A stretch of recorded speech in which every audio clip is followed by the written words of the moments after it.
Assalamualaikum warahmatullahi wabarakatuh. Salam sejahtera buat kita semua yang saya hormati seluruh mahasiswa semester 1. Semoga kita semua saat ini dalam keadaan sehat jasmani dan rohani. Untuk pertemuan kedua kali ini saya akan menjelaskan terkait masalah algoritma. Minggu lalu saya sudah menyampaikan bahwa algoritma itu adalah urutan langkah logis tertentu untuk memecahkan suatu permasalahan. Jadi dalam sebuah algoritma, urutan-urutan itu tidak boleh diloncati, harus sesuai dengan memang urutan yang harus dilalui ya untuk mencapai sebuah tujuan tertentu. Yang kedua, bahwa dalam sebuah algoritma itu urutannya ada mulai atau melalui sebuah program, ada variabel, deklarasi variabel, ada input data, ada proses data, ada tampil ya, kemudian ada selesai. Jadi itu urutan dari sebuah algoritma. Jadi ini ya, saya contohkan ini ada mulai atau start ya. Jadi ini mulainya sebuah program. Kemudian yang kedua itu adalah deklarasi variabel. Kemudian yang ketiga itu adalah input data.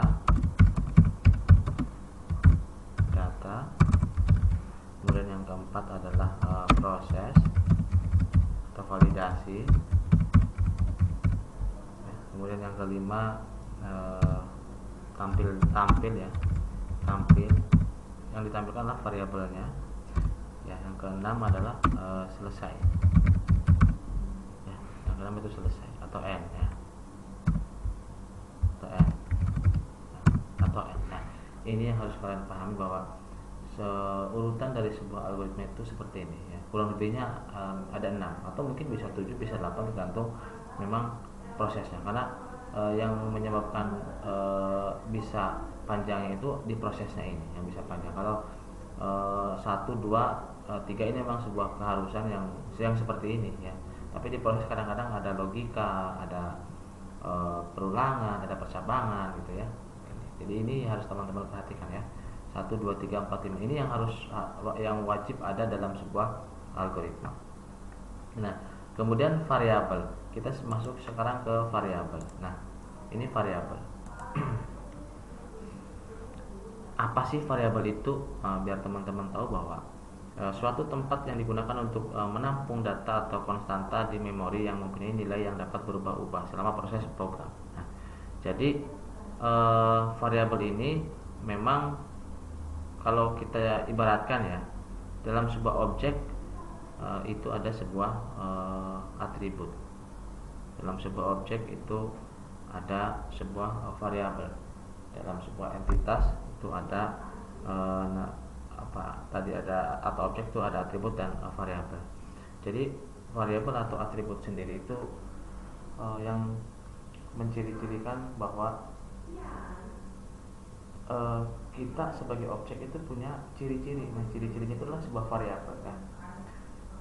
Kemudian untuk memudahkan pemahaman Anda mengenai variabel, mari kita asumsikan bahwa variabel adalah sebuah wadah yang akan kita pesan. Misalnya nih, sebuah gelas. Gelas kita anggap sebuah variabel yang nantinya akan kita isi sebuah air, kan? Itu ibaratnya. Kemudian mungkin dalam kehidupan sehari-hari ya, atau mungkin ketika Anda misalnya daftar Facebook atau daftar email aja mungkin yang mudah ya, daftar email. Coba Anda di email, ketika daftar email apa yang Anda lakukan? Melakukan pendaftaran. Di pendaftaran itu apa yang Anda isi? Ya, ada nama panjang ya atau nama pendek, ada nama email, ada nomor handphone ya, dan sebagainya. Nah, itu salah satu inputan itu yang dikatakan dengan sebuah variabel. Anda input email, Anda nulis email ya. Kalau sudah nanti di-save, disimpan. Nah, itulah yang tadi ada nama panjang, ada nama lengkap ya, ada nama pendek, ada email, ada mungkin nomor handphone. Itulah yang dikatakan dengan sebuah variabel yang memang kita input nantinya. yang akan nanti tersimpan dalam sebuah memori atau sebuah database ya. Ketika Anda mendaftarkan sebuah variabel, hal ini berarti Anda sedang memesan sebuah wadah dalam memori untuk Anda gunakan ke dalam program ya. Lalu Anda dapat mengisi wadah tersebut dengan air sebagai data nilai. Nah, tadi ketika di situ ada misalnya email ya. Nah, ini mungkin saya contohkan saja nih. Saya contohkan saja mungkin biar teman-teman tahu. Contoh saya masuk ke misalnya sistem ya.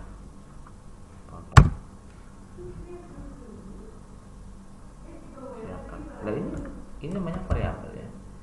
Ini namanya variabel. Ini variabel ya. Atau mungkin kita ke pendaftaran, misalnya ke email, pendaftaran.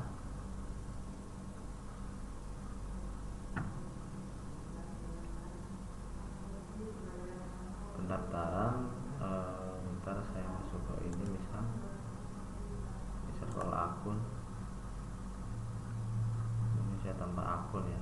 Saya tambah akun, logout tambah akun. Ini misalnya buat akun. Nah ini buat akun nama depan. Ini namanya variabel. Ini sebuah inputan ya. Inputan yang ini nama depan ini sebenarnya nama depan ini dikatakan sebagai sebuah apa ya, hanya sebuah name saja. Tetapi variabel itu isi di sini. Ini variabel namanya yang saya input.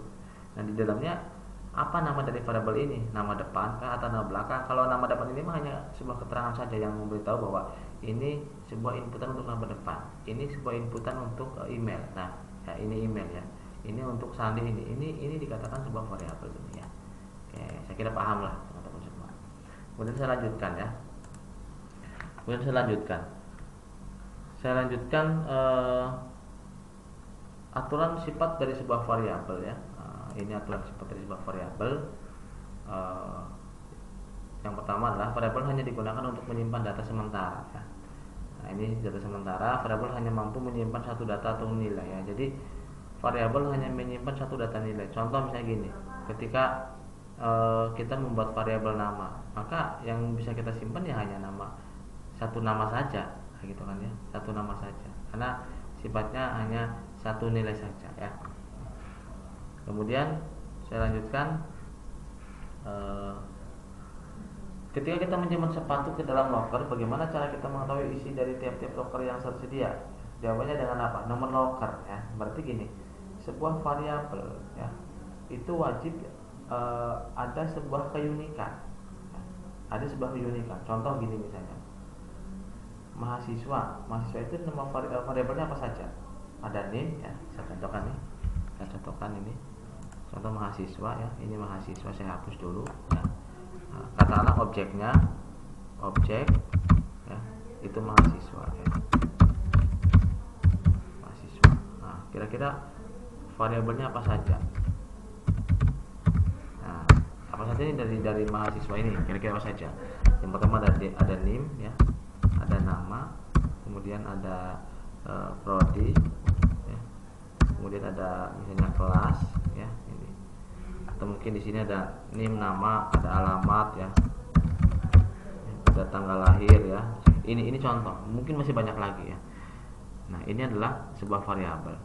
Atau mungkin contoh lagi adalah objeknya dosen ya,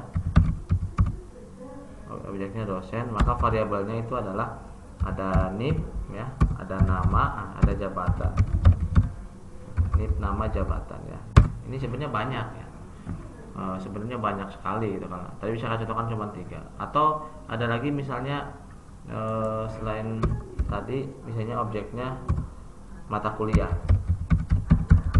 kira-kira apa variabelnya? Ada kode MK ya. Nah, ini ya kode MK. Ingat, tidak boleh pakai spasi, harus kata penghubung atau digabungkan ya. Jadi ada penulisan variabel yang benar.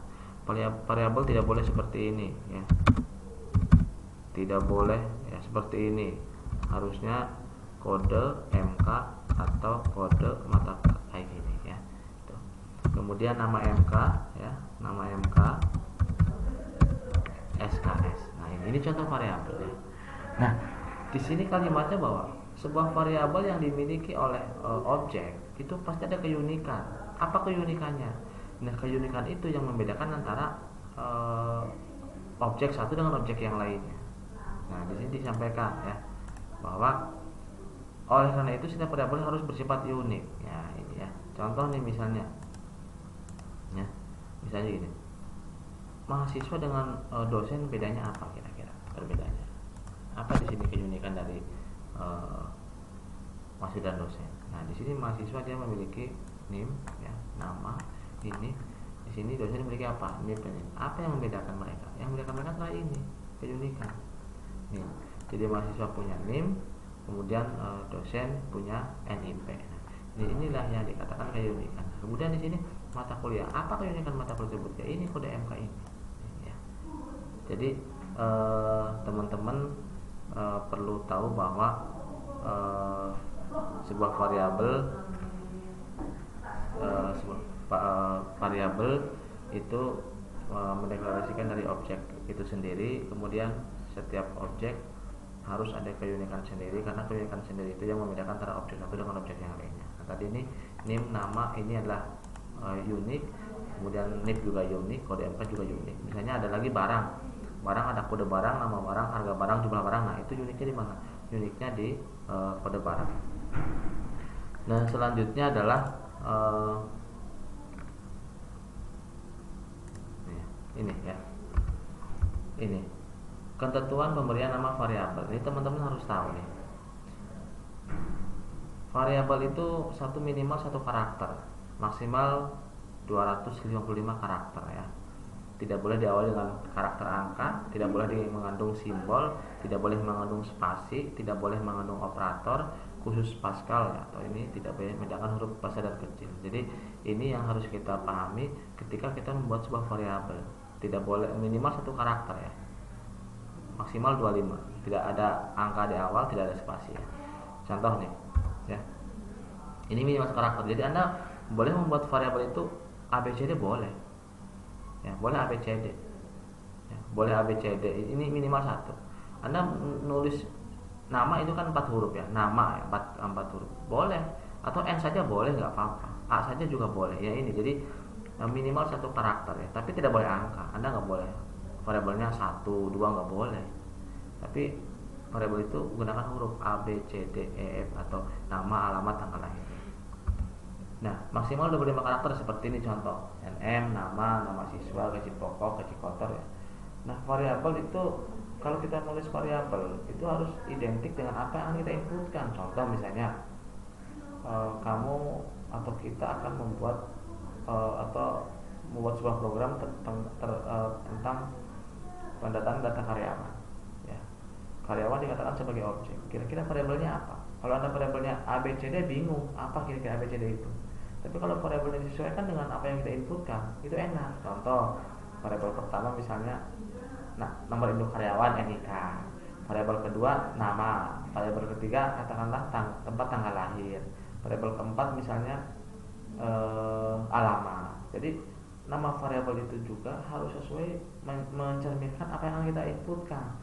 Jangan yang kita inputkan nama variabelnya A, B, nanti bingung, kira-kira variabel A itu untuk menyimpan apa ya? Nah, ya.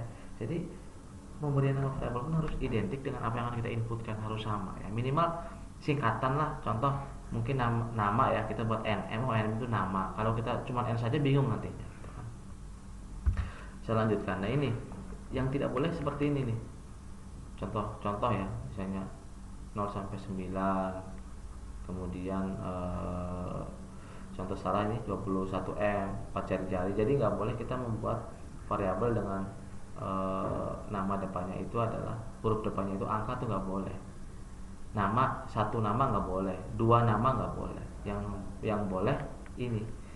Jadi nomornya di belakang. Jika memang ada nomornya, mau kita kayak email aja, email misalnya Amin 21 kan ya gitu kan, Amin 23 ya, Amin 35 kan, seperti itu ya.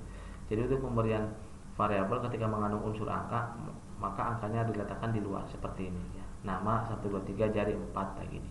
Tidak boleh seperti ini ya. Saya lanjutkan. Tidak boleh mengandung simbol. Nah, ini simbol ya. Nah, ini simbol.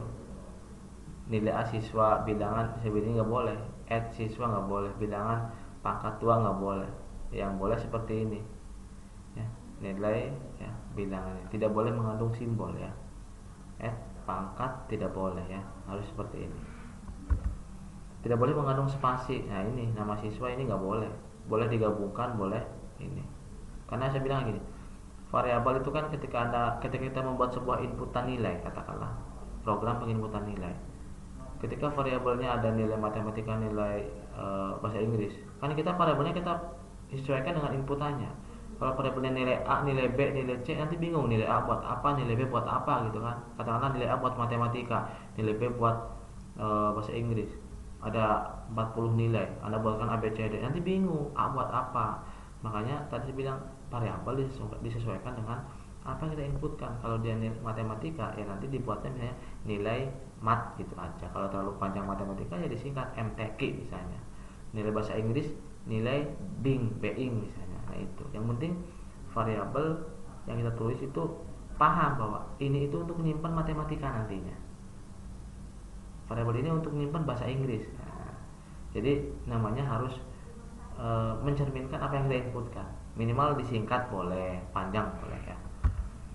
Nah ini tidak boleh mengandung operator tadi ya. Luas ini kan bukan underscore, ini min ya. Luas min ini kan nggak boleh ya. Kemudian bil kali 2 nggak boleh ya. Yang boleh seperti ini, intinya tidak mengandung unsur operator ya. Pembagian pengurangan perkalian lebih kecil tidak boleh, dan tadi tidak boleh mengandung unsur misalnya ada add, ada pangkat tuh nggak boleh ya. Nah ini ya, ini jadi dalam sebuah pemrograman ada yang namanya case sensitive ya, case sensitive. Kalau Anda variabelnya misalnya nama siswa n-nya besar, s-nya besar, maka nanti di setiap pemrograman variabel itu ketika mau dipanggil atau mau dimasukkan maka harus sama. Jadi huruf besar kecilnya harus sama ya.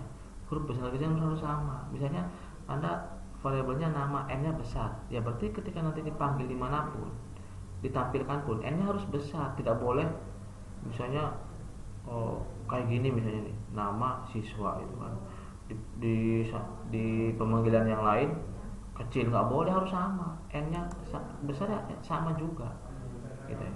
Nanti itu pasti akan ada case sensitif ya. Nah, nanti tidak akan muncul. Misalnya gini, saya manggil nama